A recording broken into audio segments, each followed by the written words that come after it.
Fala pessoal, sejam muito bem-vindos a mais uma discussão clínica.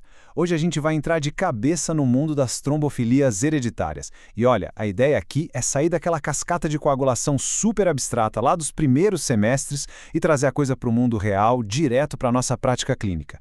Vamos focar exatamente naquelas armadilhas de diagnóstico e manejo que pegam muita gente boa de calças curtas no plantão, sabe? Então acomodem-se aí e vamos começar. Para a gente não se perder e organizar bem o raciocínio clínico, o nosso roteiro de hoje é bem direto.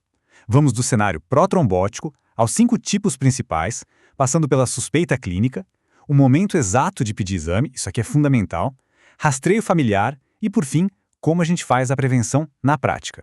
Beleza, vamos ao nosso primeiro bloco, o cenário protrombótico. É aqui que a teoria esbarra na vida real do paciente. Imagina a seguinte cena, chegando no seu plantão. Uma paciente jovem, 25 anos, com histórico de 2 abortamentos de repetição. E aí, do nada, ela evolui com uma trombose venosa profunda logo no puerpério. E aí o que a gente tem que investigar? Pensa comigo, o puerpério é o clássico gatilho ambiental que está interagindo com uma provável predisposição genética que já estava lá, escondidinha. É a famosa tempestade perfeita que frequentemente bate na porta da obstetrícia ou do pronto-socorro. E isso traz a gente para uma definição que vocês precisam ter na ponta da língua. Trombofilia não é só uma doencinha monogênica simples, tá? É um estado de hipercoagulabilidade poligênico e multifatorial. O grande pulo do gato é esse. A trombose acontece por causa de uma sobreposição complexa. É a genética interagindo com fatores ambientais. Lembra do nosso caso clínico? A genética carregou a arma e o estado gestacional foi lá e puxou o gatilho. Literalmente isso. Passando agora para o nosso segundo bloco, os 5 tipos principais. Vamos organizar aquelas categorias que representam a esmagadora maioria dos casos que importam na nossa prática médica de hoje. Anotem esse macete que vale ouro para o 6º semestre. Pense na coagulação como um carro. De um lado, a gente tem a perda de função dos inibidores, que são os nossos freios naturais. Deficiência de antitrombina, proteína C e proteína S. Se faltar freio, o carro bate. Do outro lado, a gente tem o ganho de função procoagulante, que é basicamente o acelerador travado no fundo, a mutação do fator 5 Leiden e a mutação da protrombina G202010A.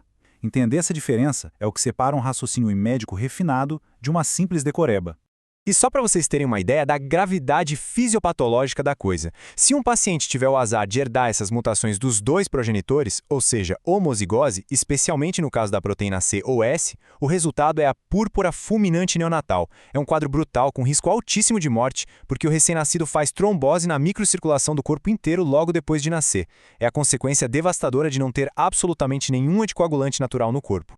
Bom, bloco 3. Apresentação clínica e suspeita. Como é que a gente bate o olho no paciente e pensa, opa, peraí, isso não é uma trombose comum? Todo mundo está acostumado com aquela apresentação clássica, né? A TVP na perna ou o tromboembolismo pulmonar. Mas prestem muita atenção. Se o paciente chega com trombose em locais atípicos, tipo veia retiniana, mesentérica, no braço ou nos seios venosos cerebrais, a sirene vermelha da genética tem que tocar muito alto na cabeça de vocês. Lugar estranho de trombose exige suspeita clínica imediata. Não tem erro. Além dos locais bizarros, tem alguns cenários que vocês precisam guardar no coração. Trombose em paciente jovem, episódios que ficam se repetindo, aquela história familiar supercarregada, as famosas perdas obstétricas recorrentes, igualzinha a paciente do nosso exemplo inicial, e até mesmo aquela tromboflebite superficial que não para de voltar.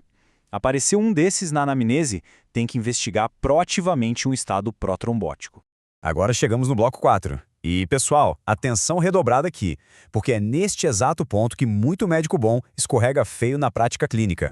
A regra de ouro para o laboratório tem uma linha do tempo que é quase sagrada. Paciente chegou com evento agudo, trata o paciente. Pelo amor de Deus, não sai pedindo painel agora. Você vai aguardar pelo menos umas 6 semanas. O paciente não pode estar grávido e os anticoagulantes e hormônios têm que estar suspensos. Só depois, com o terreno fisiológico calmo, é que a gente coleta o sangue. Pedir teste funcional na fase aguda é pedir para interpretar falso positivo e errar o diagnóstico. Ah, mas por que essa chatice de esperar? Essa é a clássica armadilha de prova de residência. Os testes genéticos por PCR, como o fator V Leiden e a protrombina, procuram mutação no DNA. O DNA não está nem aí para a fase aguda ou para remédio. Só que os testes funcionais que avaliam a atividade da antitrombina, da proteína C e S, eles despencam no estrado inflamatório, na gestação e, claro, com o uso de anticoagulantes. Tentar dosar proteína C com paciente usando heparina é um erro conceitual gigantesco. Não façam isso. Certo, fechamos o diagnóstico. Bloco 5, rastreamento e aconselhamento familiar.